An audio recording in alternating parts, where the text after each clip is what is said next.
Applause, please. Thank you. Oh, great. My speaker just ran off, so now I have to talk a little bit more about what's going on the second floor. Have you guys checked out the hammocks on the second floor yet? How many of you slept there last night? Okay, I saw a lot more bodies than one in there, so I know you guys are lying. Okay, two. We have two honest people in the audience. Huh? How many people are planning on crashing in the hammocks tonight? Okay. How many people don't know where they're crashing tonight and don't care that they don't know? Okay, a reasonable majority there. All right. Also, I just, if I may announce something of mildly personal importance, coming up in the room next over in the next 2 hours, we're going to be talking about hackerspaces. One very important talk, that's an earlier version of the talk, which launched NYC Resistor and HackDC. And also, if you guys are missing anything, you need a charger, batteries, things like that, visit the HackerSmart. We've been taking care of people. Has anyone in here gotten a special request fulfilled by the HackerSmart yet? Okay, well, there's still more time left. And so without any further ado, this is something that's very important. Everybody should know how to FOIA anything that they can get their hands on. The government is supposed to give you this information, and Phil's going to show you exactly how to do it. Give him a round of applause, everybody. Thank you.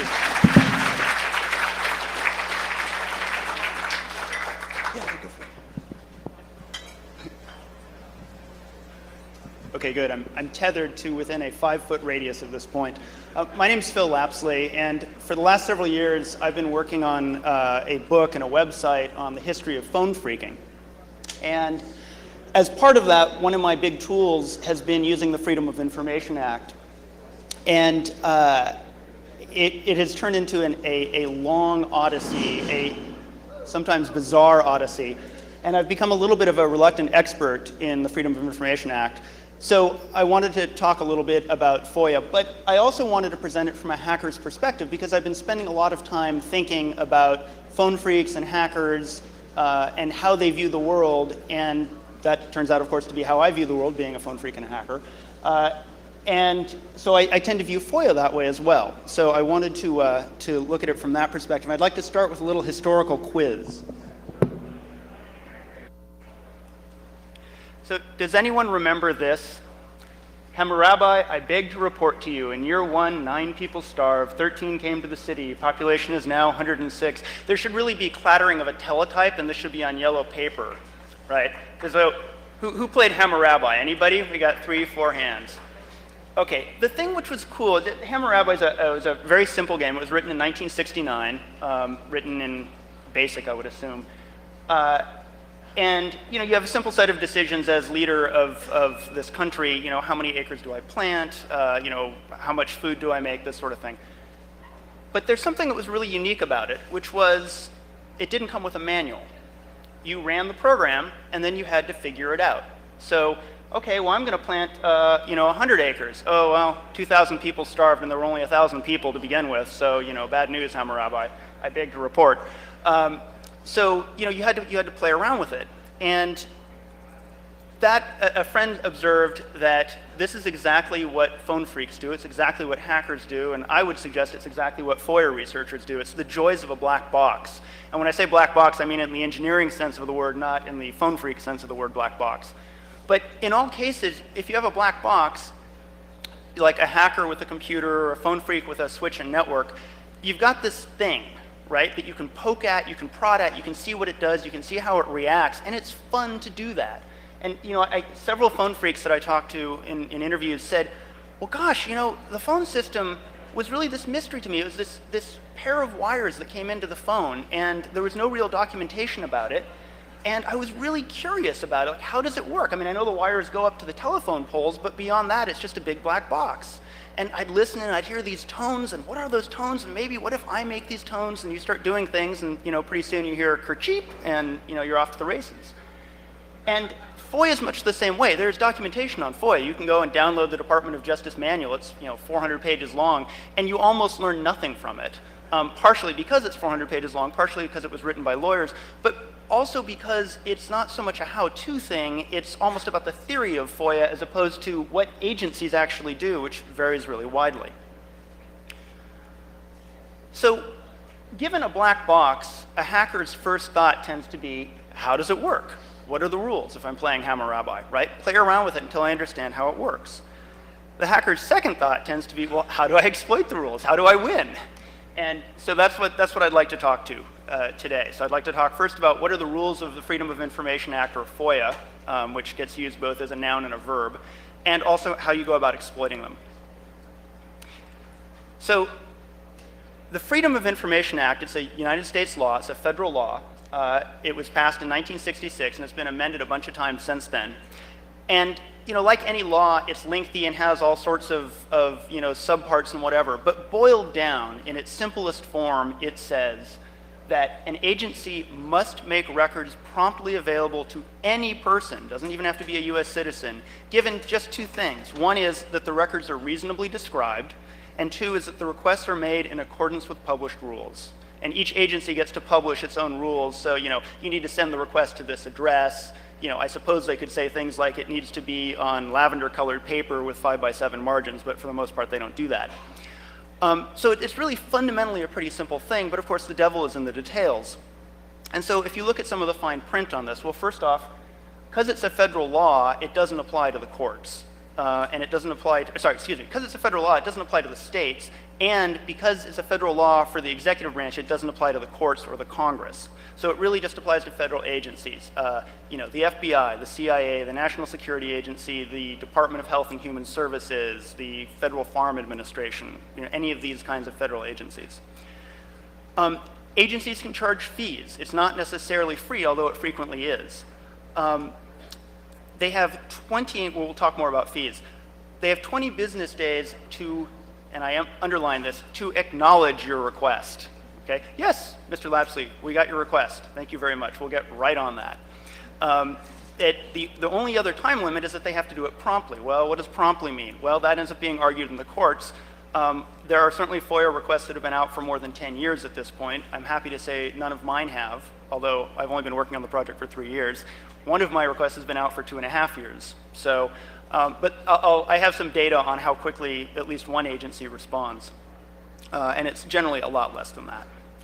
Now, if you're familiar with the way laws get written, they tend to come in one of two varieties. Variety one is you must do this thing except when you can't. And variety two is you can't do this thing except when you can. So this is one of these, you, the agency, must do these things. You must give people these documents, except for a few cases. So what are these cases? These are called the exemptions to FOIA. And you'll see these little B1, B2, B3. These are the actual subsections of the Freedom of Information Act that govern these different categories. And just like FOIA is a word, B1, B2, B3, et cetera, you'll hear that, oh, I got B6'd on that. Oh, that's too bad. So what is exempt? National defense information. You can file a Freedom of Information Act with the Department of Energy asking for its latest and greatest nuclear warhead design, preferably the small one that fits in an artillery shell. And it's perfectly valid for you to request that, and they will simply say the entire thing is denied on grounds of B1, national security.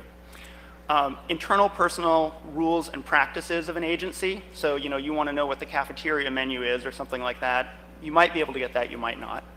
Exempt from disclosure because of another law. So in the US, federal grand jury testimony and transcripts are secret. So even if the FBI had one, they can't give it to you under FOIA because there's another law that says it can't be given out. Trade secrets. You see a lot of this that, I have have a company that has a DARPA contract, and as part of my contract, I've revealed some trade secrets to the government. You, a competitor of mine, can't FOIA my trade secrets. Interagency memos not available except by litigation. I don't know what the hell that is. I've actually never gotten that objection to any of my requests. Personnel and medical files, B6, happens a lot. A lot of names will get blanked out. Law enforcement records, B7. B7C is probably the biggest one, which is unwarranted invasion of personal privacy. So if it's an FBI file and your name's mentioned in it, your name tends to get blacked out unless you're requesting your own file. And then B8, which is probably relevant to the current banking crisis, examination or supervision of financial institutions is for some reason exempt from FOIA, presumably because they don't want to cause runs on particular banks. And then geological data concerning wells. I don't know who got paid for that, but somebody must have. Oh, and one other thing, I'm sorry, I forgot. Separate law, which maybe you can't see down there. The operational files of the CIA, NSA, National Reconnaissance, and Defense Intelligence Agency. Now, that doesn't include historical files, and it doesn't include administrative files, but you can't ask for, hey, tell me all the black projects that you're doing right now. I mean, rather, technically, you can ask for that, they'll just say no. Now, the thing which is really cool about FOIA is it really is as simple as 4 sentences sent in an email, a fax, a letter, right? It's, dudes, oh my God, this is totally a request under the Freedom of Information Act, right? That's sentence 1. You must state that it's a FOIA request. I request that you provide me with a copy of any and all records regarding blah-de-blah-de-blah-de-blah, right? You have to describe accurately the records you're looking for. 3, you have to tell them who you are, not as an individual, but who you are as a class of person. And the reason this is important is it determines what fees they can charge you. So I am an individual requesting this information for non-commercial purposes. So that tells them what fee category to put you in. And 4th, I am willing to pay up to X amount of money for this. And you have to say that because if you don't, since they're allowed to charge fees, they could just bounce the request back and say, well, you didn't say that you were willing to pay anything, so we're not going to process this until you do. So it's really those 4 things. That's all it is. And it can be a simple email. If you go out on the web and you search for like FOIA templates, you'll see all sorts of 4-page monstrosities with all sorts of legalese and stuff like that. It really doesn't need to be that complicated. There are some nuances to it, but it really doesn't need to be much more than this. And at this point, every agency accepts by letter, obviously, and also by fax. Most agencies accept by email, and it's simply, it's typically like FOIA@fcc.gov. It's really that simple. You just fire off an email. Okay, so that's what it looks like in terms of what the request is. And now, so how does the process go? So you start by sending in your request, and some unfortunately low-paid clerk is going to look at it and file it, log it, and send you an acknowledgement letter. And then it gets put in a queue. At some point, a slightly higher-paid clerk is going to take your thing and look at it and say, okay, we have to search for these records. So Mr. Lapsley said he wanted information on, whatever it is, a phone freak incident that occurred in Miami in 1969. Okay, now imagine this clerk, and he or she is sitting in front of the FBI's record system. Now, the FBI has 2 record systems. There's what they call the manual index and the automated index. The automated index is on computer, and it's everything from 1973 on. And it mostly is keyed by subject's first and last name. That's the automated index. The manual index consists of 65 million 3x5 index cards. You think I'm joking, but I'm not. Also keyed by last name. So our hypothetical clerk looks at this and says, Blue Box incident, Miami, 1969. I wonder if Blue Box is a last name. Nope, not there. Nope, not there either. No records. It's not quite that bad, but it's almost that bad. And this gets to, and that, by the way, that's not really, I can't really blame the FBI for that. They've designed their filing system to be responsive to the kinds of things they deal with. Probably the vast majority of stuff they deal with, at least they used to deal with, was around names of suspects, right? So it makes sense you're going to optimize your index that way. They do have some things as subjects, but not many, and a lot of agencies are like that. So we'll touch on this later, but it becomes very important to understand how the index system of the agency you're dealing with is structured, because that tells how you're going to send in your request. But let's just say, hypothetically, that our clerk had found some documents regarding this incident. They then take these documents, let's say it's 3 or 4 files, and they put it in a stack, and it goes into another queue. And later, some higher paid clerk is going to look at that and is going to say, okay, there were 4 files here, and 3 of them have to do with blue teddy bears, and 1 has to do with a blue box. And so we're going to take the blue teddy bears and put those over here because they're not relevant. And the blue box one, we're going to go through and we're going to redact out a bunch of stuff like names and whatnot. And then we're going to send the documents. And that's assuming, by the way, that the documents were unclassified. If the documents are classified, it goes into a different queue where people who actually have classification clearance go through and say, this part's unclassified, this part is classified. So as you can see there on the left-hand side, there's a timeline which says possibly die of old age while this is happening. But eventually you get either a no records response or some goodies. Now, how long does it take? This is real 100% bona fide genuine data lovingly extracted out of hundreds of FOIA requests that I filed. This is all for the FBI. And the top chart is for cases where I got no records. Now, you would expect that no records responses come back quicker than records responses because somebody didn't have to go through these piles of paper and redact them and this sort of thing. Now, on this top chart, you'll see there that it's calibrated in weeks, and this is the number of requests that I got back in that time. So on average, it takes, if you get no records, 7 to 8 weeks, so a couple months. The fastest one I got back was in 11 days, and the longest was 185 days. So why 185 days? Well, it could be because they lost the request, which does happen. I'd find about 5% of my requests end up getting misrouted or misfiled. It could be because they were just being super diligent, and they were looking for it, and they sent it out to one of their field offices to search for it, and they couldn't find anything. So you don't really know. Now, when they find records, which is the lower graph, the average time is about 6 to 7 months to get documents back from when you send it in. The fastest I've ever gotten was 59 days, which, by the way, was Joe Ingressia, Joy Bubble's FBI file. And the slowest was 16 months. I should say that's the slowest that I've actually gotten documents back. Like I said, I have one request outstanding for 2.5 years with NSA. Note that I've changed the scale here on the lower graph, so it's months, not weeks.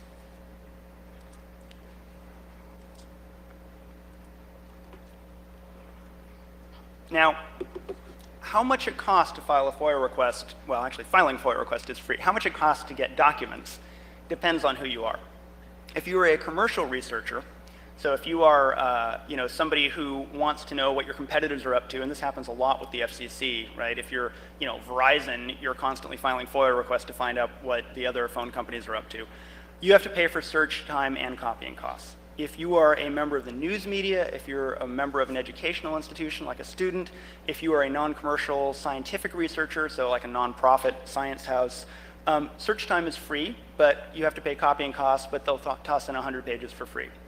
For all other requesters, which is probably a lot of us, certainly it's me, you have to pay for search time and copying costs, but you get 2 hours of search time for free and you get 100 pages for free.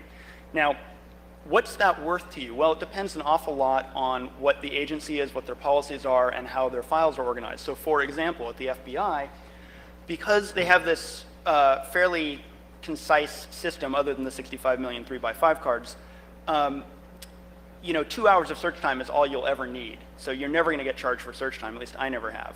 And then 100 pages, they'll actually send you more like 180 pages because they figured there's some threshold below which it's not worth billing somebody for $2 and hunting them down to get them to send you a check, even if they are the FBI. So for the FBI, it's pretty simple. On the other hand, another example is the NSA. I asked the NSA for files relating to a military phone system called Autovon, which some of you may be familiar with. And they came back and said, sure, we'd be happy to do that. We think it's going to be, I think it was 10 hours of search time at $80 an hour, but or maybe I guess it was 12 hours of search time at $80 an hour, but we'll throw in 2 hours free, so $800. And oh, by the way, we'd like that up front. And I demurred at that point and said it wasn't worth it. Conversely, with the FBI, I've also gotten letters back saying, we did the search, it was great, we found 10,000 pages, you get 100 pages free, so you're going to have to send us a check for $990. And when it's a big number of pages, they'll ask for payment up front. Generally speaking, they don't. Okay, so given that what we've seen here is it's really easy to request a FOIA thing, but they're going to redact the hell out of your documents. Some they're going to withhold entirely. It's going to cost you some money, and it's going to take seemingly forever. Is it even worth bothering? And that depends, of course, on who you are and what your temperament is. I'm a historian type guy. I view it as panning for gold, and occasionally you get some nuggets. I don't know how well you can read this.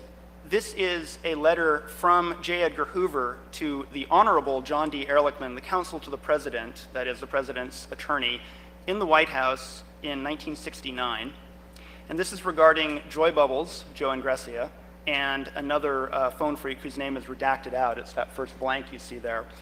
And it's saying that On August 27, 1969, this bureau's Kansas City office, Kansas City, Missouri, was confidentially advised that Southwestern Bell Telephone Company had developed information that Blank and Joseph Ingressia, Miami, Florida, allegedly have discovered a means to intercept telephone calls transmitted over the Defense Communication Agency's Automatic Voice Network, or AUTOVON, and the Wide Area Telephone Service, or WATS, 800 numbers. So it goes on to describe AUTOVON. According to the source of this information, it is not known whether Blank or Ingressia actually intercepted telephone calls on either AUTOVON or WATS. However, both allegedly stated that they can do so if need be. The Secretary of Defense and the Director of the U.S. Secret Service have also been advised as to the foregoing. Sincerely yours, J. Edgar Hoover. Now, I kind of think that's cool, and you might have seen there was a thing in Slashdot recently about another guy who's a professor of anthropology who also had gotten this file and wrote a little article about it, and it's kind of neat. It's a neat little slice of life. Although I have to tell you that were I to be John Ehrlichman or the former Director of Secretary of Defense or Director of the Secret Service, I don't really know what I'd make of this, really. It's like, yeah, okay, thanks, I think. What? And so it makes you, it also, to me, it is an interesting thing to see, like, what was the FBI up to? What were they thinking? Why was this a useful way of communicating? And to me, it's a little bit of history that you wouldn't get. Now, another example, another little nugget that comes up. So this conference is, of course, sponsored by 2600 magazine. Many of you know that before 2600, there was a magazine called TAP, or YIPL, the Technological American Party, or the Youth International Party Line. It changed its name a couple times. So I had requested their FBI file.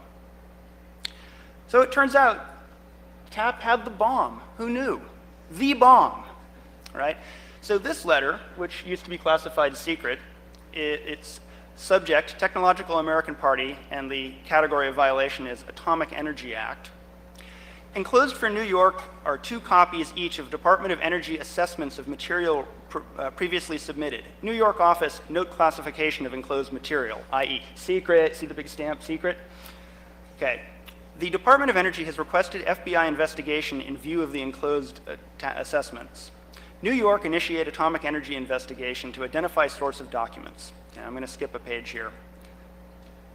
This was a cover note on that. This matter was initiated in April 1979 on receipt of information from an individual who attended a TAP meeting. At the meeting, individuals discussed procedures for defeating alarm systems and making atomic bombs. Leaflets were passed out that were concerned with the making and use of pipe bombs. Atomic bombs, pipe bombs. At a subsequent meeting, a purported dissertation on the making of an atomic bomb was furnished. On 5/14/79, this document was furnished to the Department of Energy for technological assessment. By letters on July 27th and August 13th, DOE's response reflected a conclusion that, quote, there is a possibility that such a device could give a nuclear yield, unquote. DOE's evaluation concludes that the documents contain secret or restricted data. So again, for me, that's just a fascinating kind of thing, and I do hope that Cheshire Catalyst is in the audience someplace, maybe. He was the editor of TAP at this time, and he was the guy who ran the THC 79 meeting. So, okay, so those are a pair of goodies that you can get from this. Now, I'd like to talk a little bit about some common hurdles that you run into when you file FOIA requests. The first one is privacy. And I think this is a problem both for you as a requester and legitimately for the government as an agency interested at some level in protecting its citizens' privacy. And it's kind of a spectrum. So on the left-hand side, there's no problem. If you want to request files on yourself, that's easy because you've given your permission by the request, unless my footnote says you have multiple personality disorder, in which case you probably need notarized statements from all of your personalities. If you want to request information on organizations, on dead people, or on living people with their permission, again, no problem, and you just include the permission slip, basically. I always told you in high school the permission slip was important. On the far right-hand side, the privacy problem is living people without their permission. So if, for example, you want to file a FOIA request for Phil Lapsley, and say the FBI has a file on me, you request Phil Lapsley, it goes through those queues and piles of documents that we talked about, but at some point they get a file and they look at it and they say, wow, well, there's no evidence to say that Lapsley's dead, number one, and number two, the requester didn't submit like a copy of an obituary or something like that, so sorry, as I'm saying obituary, I'm looking at this coffin. But so, I don't think we can really do this. I don't think we can give this file out. So that becomes a problem. And I think and then the FBI actually goes one step further, which is they say, gosh, even the fact that it would be one thing to respond to you and say, Phil Lapsley has an FBI file, but we can't show it to you. But then they said, well, but even the fact that Phil has an FBI file, that might be not a good thing to reveal about him. People might assume that he's done something bad when maybe it was just, a background check for a security classification and it's nothing ominous. So, in fact, we probably ought to respond to this with a thing saying we can neither confirm nor deny, and we simply can't process this request. And what's interesting actually about that is there's nothing in the law that says that that's a valid thing. There's nothing in the Freedom of Information law that says that an agency can neither confirm nor deny, but they do it routinely, and we'll talk about that in a second. Then there's a middle area. And the middle area is if you request something by file number. So say, for example, you request file 87-LA-1234. And say that because of some sleuthing you did that you happen to know that that is Phil Lapsley's FBI file. You got this from maybe some other file where that number wasn't blanked out. Maybe somebody told you, you befriended an FBI agent, whatever. So now the FBI says, well, he's just requesting this file, but it's about a living third person. We probably can't give this out. And they're going to send you that same letter saying, well, please tell us who the file is about, and we'll tell you and if you can prove to us that they're dead, we'll give you the file. And you say, gosh, I have no idea who the file is about. Maybe you fib a little bit there. I don't know who the file is about. You need to give it to me anyway. I'm requesting a file, right? I mean, again, going back to, right here, records are reasonably described. That would be file 123-LA4567, right? It doesn't get much more reasonable than that. So the FBI will say, no, we can't do it. And so what you will then do is appeal. And you'll appeal to the Department of Justice Appeals Panel. And the Department of Justice Appeals Panel, at least in my experience, has, in every case that this has come up, spanked the FBI and said, did you guys not read the FOIA thing? And so then they have to go and process the file, which is fascinating because you get back a file where names are blanked out, except perhaps that you already knew what the names were. And so you pretty much have a complete file. I'll tell you, I honestly don't know how I feel about that. I mean, as a researcher, I feel really good. But as a citizen, it's kind of like, okay, so you can kind of do an end run around this privacy thing, and it seems like that privacy thing is pretty good. And then I put on my researcher hat again, and I feel great. So that's one way to deal with the privacy problem, to jump around the roadblock. Another thing is you should, I'm sad to say, become a ghoul. You should become very familiar with the Social Security Death Index and newspaper obituaries, because when you're requesting information on people, if you can show they're dead, then the FBI will turn it over. The FBI used to accept Wikipedia articles, but they don't anymore.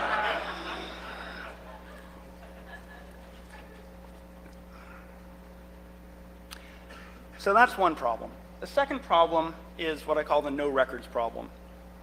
And what this chart is showing here, the blue line is showing for the FBI how many requests they've gotten over the last 10 years.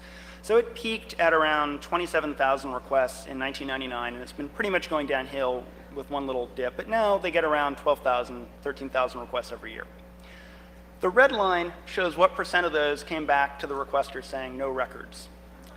It started at about 36%, and now it's at about 72%. Why might this be?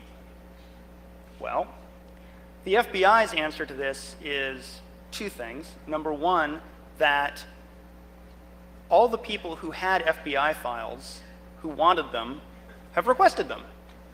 And so, of course, now, all you punk kids are requesting your FBI files, and it was back in the 1950s that we kept files on people, but we really don't keep so many files anymore, and so as a result, they're just really not there anymore. And so, of course, the no records response rate is going to be that high.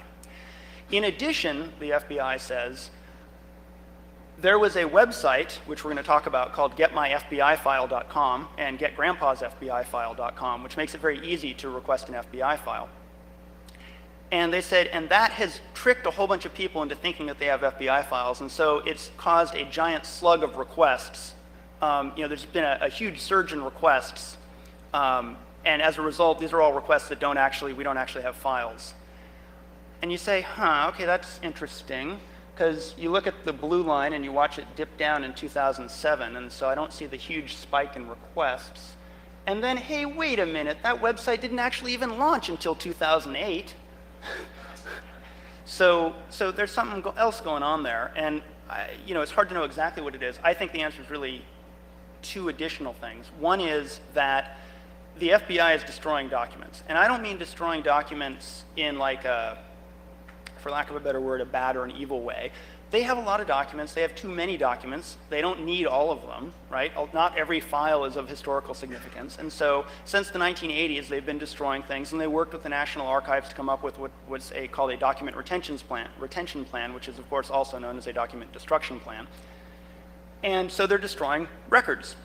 And that's probably what they should do. But one of the side effects of that is that more and more you're going to get no records responses because there just aren't as many records. That's number one. Number two is the FBI has a lot of odd policies that have changed over the last 10 years that maybe make sense from their perspective, but they also serve to increase the odds that someone is not going to get the files they're looking for. I'll give you a couple of examples. The FBI has about 57 field offices, plus it has headquarters in Washington, D.C. So if I write to headquarters of the FBI and I say, I would like information on the Technological American Party or the Youth International Party Line, an organization of phone freaks in New York City in the 1970s, do you guys have any files on them? They say, no records. I say, really? That's hard to believe. And I write to the New York office, and they say, oh yeah, no, they had the atomic bomb. Did you see that file? It was really interesting. And, it's like, well, wait a minute. So then didn't New York correspond with headquarters? Well, absolutely. They absolutely did. And so the headquarters had a file on them at some point, but it got destroyed. And so unless you actually specifically wrote to the field office, you're not going to find that file. Now, most people, including myself when I started this, don't know that. So if you really wanted to check to make sure the FBI didn't have any files on you or wanted to get all the files on a particular topic, you need to write to headquarters and 57 field offices. Now remember I talked about the manual index and the automated index, the 65 million 3x5 cards? So the FBI has changed its policy, but it used to have a policy that unless you specifically said, look in the manual index, they wouldn't. So they'd type your term into their computer, and if it came back nothing, then they'd say no records. Even though the computer only went from 1973 on, so if you were talking about something that happened in 1972, it just wasn't in the computer. Finally, the FBI records things only by what they call main subject. So Phil Lapsley, if I had a file, if there was a file on me specifically, I would be a main subject. However, if I was simply mentioned in somebody else's file, I would be in what's called a cross or a C index, but I would not be in a main subject index. They won't search cross or C references until they've done a main file search and sent you back something saying no records. So when you get no records, you have to know that you should respond back to the FBI and say, no, I'd like you to look in the cross or C indices. And these have all things that have changed over time, and as a result, you get more and more no records.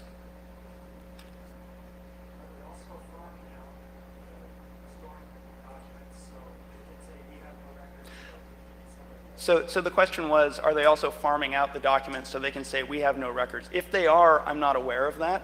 And I think you might run into some legal problems making that argument, although not a lawyer. What the FBI actually is doing at the moment is they are building a giant central records complex in Winchester, Virginia, and they're actually moving all of those field office files into one place. And so the claim is by 2010, you won't have to go through the shenanigans of writing to 57 different field offices. And then the public relations person who told me that this morning added quickly the proviso, if our budgets aren't cut, and if this, and if this, and if this. So, but maybe by 2010. So what do you do about this? Well, one of the things you do is you do all those tricks that we just talked about. You request by file number, because it's harder to say no records when you're asking for a file number that is specifically mentioned, although it does happen. You talk to people at the agency or former people who used to be at the agency. You spend a lot of time trying to study how they file things. You request the same or similar topic in different ways, so you try and come at it from different angles. And the final one, we talked about this a little bit, but it's not as common as the other two, but aficionados of any spy movie are familiar with the phrase, we can neither confirm nor deny the existence of whatever it is. And that's in FOIA speak called a GLOMAR response, and that's in honor of a 1975 FOIA case with the CIA. If you're not familiar with it, it's kind of fascinating. The CIA and Howard Hughes built this ship called the Glomar Explorer, and in 1974 it went out, and it was built for a single purpose, which was to go out and lift a Soviet sub that had sunk off the bottom of the ocean. And the sub unfortunately broke in half on the way up, but that's okay. Half a sub is better than none, as they say in the CIA. And so they got from that, they got Soviet sub-launched ballistic missiles, they got nuclear warheads, they got crypto keys, they got all sorts of good things. That story eventually broke in 1975 or so, and a bunch of journalists then filed FOIA requests to find out about it, and the CIA responded saying, can neither confirm nor deny. And that went to court, and even though it's not in the FOIA laws, the courts agreed that, yeah, that's probably actually a reasonable response. And it probably is from an intelligence perspective. The problem, of course, with it is, with all things, it starts to mutate a little bit. And so now more and more agencies are starting to use GLOMAR-style responses. OK, so a few hints. File early, file often, file broad, file narrow. And what I mean by that is, it takes so long, you better file sooner rather than later. If you have an idea of something you want to file a request on, file it today. Because if you file it 2 months from now, I guarantee you it'll take 2 more months to get it, right? File often. A friend of mine said, who's a frequent FOIA requester, and when one of his requests got denied, I said, oh gosh, that's too bad, Mike, that sucks. And he said, I try not to care too much about any particular request, and I try to make it up in volume. So, file broad and file narrow. If you know the file number, that's absolutely great. File a request for this particular file number. But also file a general subject request, because maybe there are 3 other files you don't know the number of. You should expect delays. If you are trying to complete your PhD in history next week, and you suddenly decided that FOIA is a good approach, it's not, let me warn you off.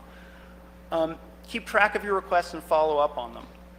Like I said, about 5% of my requests get lost or mislaid, especially requests to field offices for the FBI, because the people at the field offices don't really deal with this so much. And so they're like, FOIA request, we're supposed to send this to whatever. So you gotta keep track of what you filed and make sure that they send you the stuff. Appeal some, many, or most denials, your choice. I don't think I'd appeal all denials, because I think that's obnoxious, and that gets to the next couple points. But I will say this, the Department of Justice used to have this really cool thing called the FOIA hotline. It was a FOIA counselor hotline, which I guess is sort of like a suicide hotline, except it's for FOIA. And they used to be, they're not so helpful today, but 2 years ago they were super helpful. And so I called this guy, I'm like, hey, I submitted something to the FBI and they said no records. And it was like talking to a grizzled veteran of the FOIA wars, right? He was just like, he's like, yeah, you got no records response from it. Yeah, boy, gosh, I'm shocked. And then I said, well, so help me out here. Should I appeal this? And he said, well, let me ask you 2 questions. And you could tell he wanted to say, let me ask you 2 questions, punk, but he didn't. He said, let me ask you 2 questions. He said, question 1, do you want to get these documents? I said, yeah. And he said, okay, question 2, do you have the documents now? I said, no. And he said, well, then I guess I'd appeal if I were you, wouldn't I?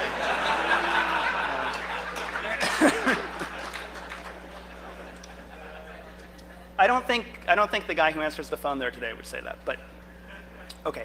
And this actually, so in terms of appealing all denials, this gets to the last 2 points.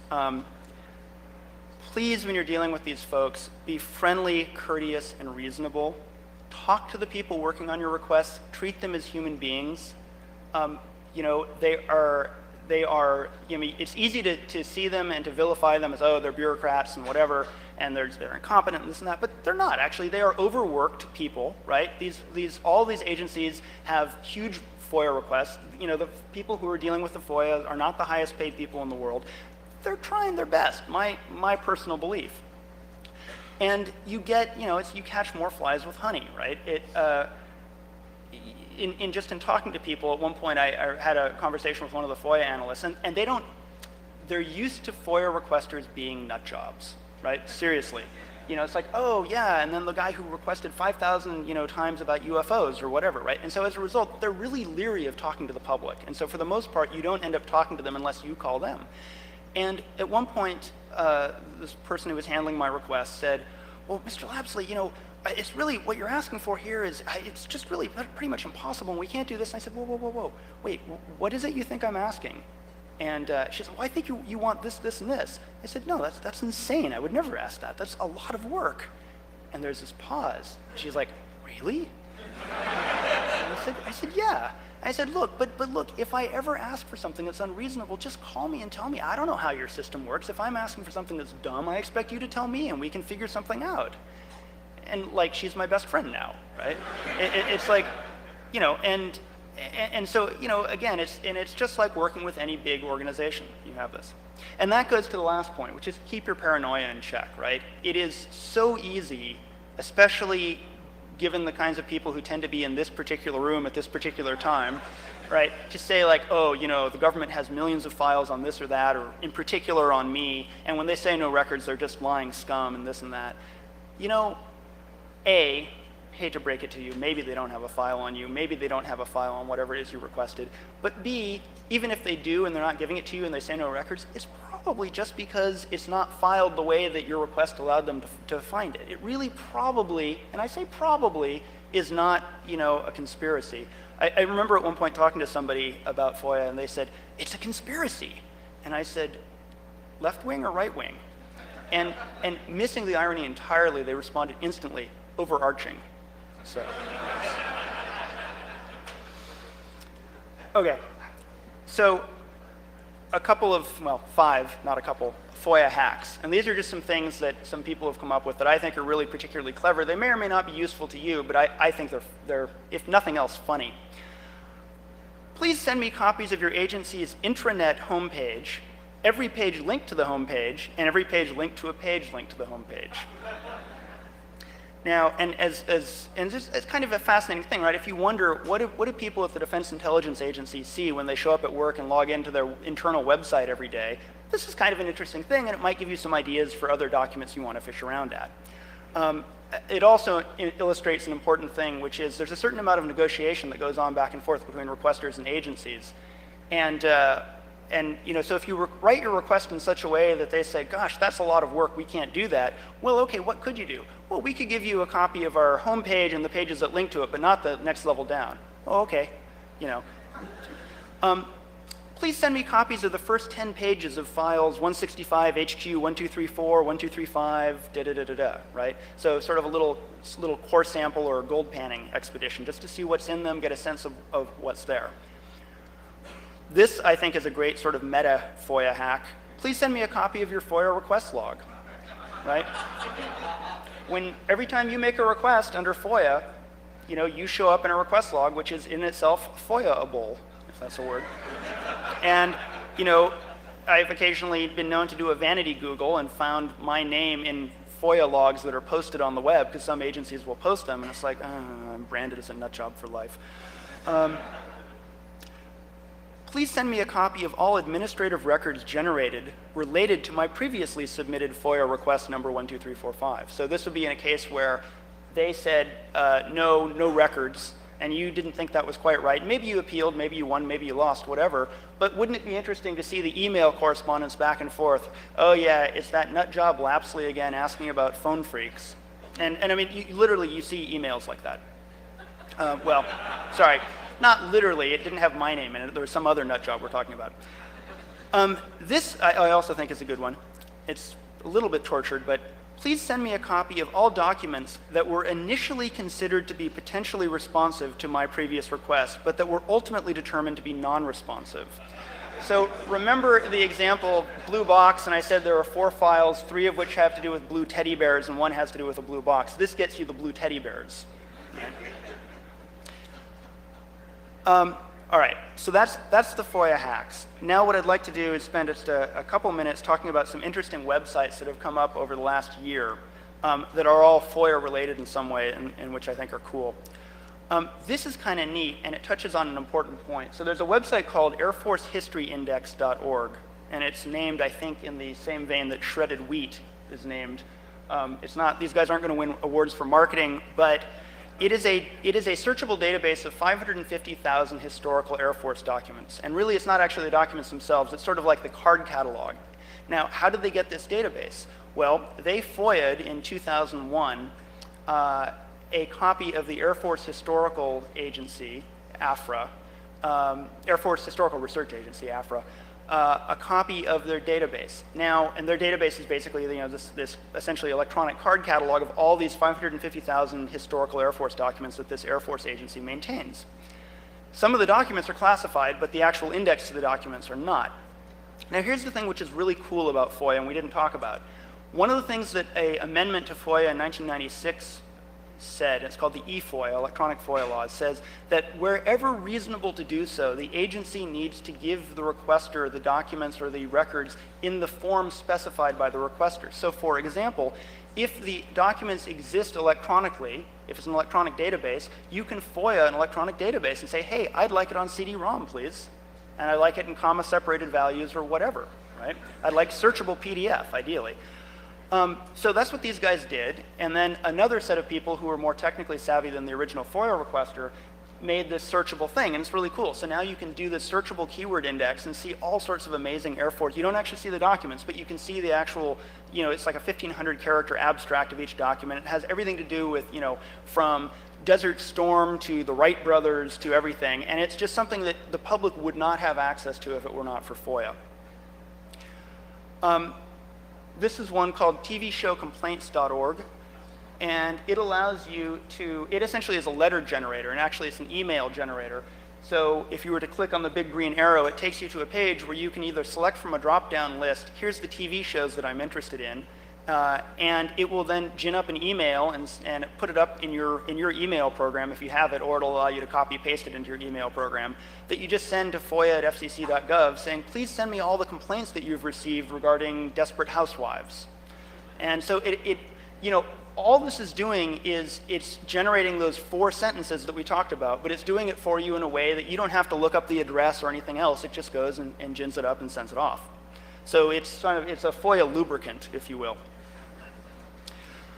Related to that, get my FBI file. Do you have an FBI file? Many people do.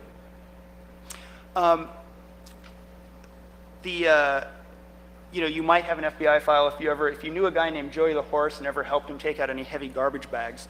But again, this is the same idea, right? Which is it generates a letter to the FBI. One of the things which is cool about this is you just check the boxes for field offices. You can check all 57 if you want, and it goes and generates the letters that you need to mail off. Get Grandpa's FBI file. This is for if you know the subject of your request is a deceased individual and you can prove it, you can use this for that. WhatDidTheyKnow.com is the UK recently, the United Kingdom recently did a Freedom of Information Act law similar to the US one, and this is a similar thing to that. It allows you to request it online, and what's cool is the responses get aggregated there so you can see what are other people looking at, not just what they're asking for, but also what the agency responded. Government Attic. This is rummaging in the government's attic is sort of their motto, but this is a catch-all place where people can submit kind of like that previous one about what do they know. It's here are all the documents that we got by FOIA, and we post them, and it's everything from FOIA logs to just all sorts of interesting, embarrassing, sometimes funny government documents. I want to acknowledge a couple people before I take questions. One guy, Michael Ravnitsky, if you were to Google him, you'd find out that he's one of the most prolific FOIA requesters, and he's actually the author of a lot of the hacks that I've presented here. Really bright, clever guy, always willing to help people if you have questions about FOIA. Scott Hodes, who's formerly with the Department of Justice as a FOIA attorney and now in private practice, he has answered a number of questions for me. And then I want to thank the staff of the FBI FOIA department, which is called Records Information and Dissemination Service, RIDS. They've been extraordinarily helpful in teaching me what I know about FOIA. I'd love to take questions. If you ask about your own file, do you get red flag next to yourself? So the question is, if you ask for your own file, do you get red flagged? I don't know. I believe the answer is no, and I'll tell you why I believe that, and then you can disbelieve me. again, it comes down to sort of the FOIA group is really very separate, like in the case of FBI, for example, which is what I know most about. They're very separate from the operational half of the FBI. I remember once saying, gosh, I'm sure you guys have better things to do than talk to me about FOIA, like catch terrorists. And she's like, oh no, let me assure you, we don't catch terrorists here. You know, we're the FOIA group. So, I mean, it's conceivable, but they state that they do not, and there's sort of no real reason to think that they do. And I know that there have been people who have requested their file and then, 2 years later requested it again to see if there's anything in there, like, hey, you requested his file 2 years ago. But this gets back to the paranoia hat, right, which is, well, of course you'd expect that not to happen, right? Because if they were smart, they wouldn't tell you. So, I can only tell you that they say that they don't, and I haven't seen any evidence that suggests that they do. That doesn't prove it because it's proving a negative. So, yeah. Sorry, the person at the microphone first. Go ahead. Sorry. Hi. I'm about to file a request in Massachusetts under a state law similar to FOIA, and I believe the records are likely kept in a backup database but have been deleted from the database that's active by policy. So my two questions were, first, do you have any experience working with under state laws? And second, is it reasonable to request records that are only kept in backups? So let me answer the second question first, which is it's totally reasonable to request that things are in backup. Again, if you can reasonably describe it. If it was so archival that it was actually like, on, petroglyph encrusted stone or something, they could say, gosh, that's too much work. But if it's just on backup tapes, absolutely. I do have experience working with some state stuff, but not Massachusetts. Most state laws are vaguely modeled on the federal FOIA, but only vaguely. There is a mailing list called FOI-L, and I think it's run out of Syracuse, but if you just Google for FOI-L mailing list, they're an incredibly helpful group of people, and if you post there and say exactly what you just said, you'll get 3 or 4 responses of people saying, oh yeah, and the records clerk you want to talk to is Joe Blow. So, thank you. Good luck. Person in the back, you, yes. Great presentation. Thank you. Such a huge percentage of the government's being run by private contractors. 60 to 70% of the CIA is National Defense Services, private contractors, private contracting companies running our intelligence community. How does that affect freedom of information? And can we get things from these private contracting companies? So the question was, given that so much of our government is being outsourced to private contractors, how does FOIA play into that, and can we get access to it? And I would answer that question, but it's a trade secret and it's exempt under B4. So no, sorry, I don't mean to make light of that. It's a great question. I don't know what the answer is. It's just not something that I've dealt with. I think it's a big concern. I share the concern, and it would be a great thing to post to the FOIL mailing list to get a better answer. It certainly could be. I don't, and you asked about the question of could it be outsourcing. In the case of the FBI, I don't think it is. In the case of CIA or NSA or whatever, it might be. But in a lot of those cases, those are going to be exempt from disclosure for other reasons. So, yes. Mention was made of backup tapes, and why was something being backup? What is backup? What's the difference between backup and whatever other level we're talking about? Oh, so what is a backup tape? Just on a computer, right? When you do your backup, if you're backing up your computer's hard drive and you put it on a tape, right, like on a magnetic tape or something. When did they do that? And what percentage of records are go to that level, or when did they go to that level? It's going to vary from one agency to another. The FBI. In the case of the FBI, most of the FBI records are paper. Their computer system has been a well-documented debacle from, so it's, so I don't think we have to worry about that just yet for the FBI. So, yes? How much freedom do we have to redistribute and publish responses that we receive to FOIA requests? Like, try to create some kind of database of the actual documents, things like that. As long as it's for a non-commercial purpose. Yeah, I think you have total freedom. It's the public's document. So, another question here at the mic. So you mentioned that they review the documents that they go through before they destroy them. Do they do it by historical significance? Is there? Yeah. So you're saying review before destroy Yeah. for the retention? Yes. And so there is They created a document retention plan with the National Archives, and it says for different categories of documents, which ones should be reviewed, and based on the subject, like for example, civil rights stuff, the FBI is going to retain because that's important. You know, garden variety fraud, not so much. There's a theory in document retention called the fat file theory, which is if a file's big, fat, and thick, it's probably important. So, but yeah, they do. Cool. Thanks. I wanted to ask, you were talking about you know, the various categories that determine how you get how much you have to pay in a fee. Yes. I'm wondering how hard is it to to get yourself considered credentialed as a part of the news media? Or, like if you were commissioned to do an article for 2600, would Yes. then you be in the news media? Yeah, so let me answer that in several different ways. The short answer is I don't think it's that hard, and I think, for example, in the case of 2600, you'd have a pretty good shot at it. I think it ends up getting handled on a case-by-case basis. Frequently, if you say I'm a member of the news media, you might include some additional stuff beyond that assertion, right? I write for 2600, here's a clipping of an article I've written, you know, something like that. The other thing I didn't mention, and I should have, is even if you are in one of the fee categories, you can request a fee waiver. So you can say, yeah, I know I'm an individual, I know it's for non-commercial purposes, but let me tell you what I'm going to do with the data, and here's why I think you shouldn't charge me a fee. And if you type in FOIA fee waiver into Google, you'll find lots of good stuff about how to do that. But the answer is it's not that hard most of the time.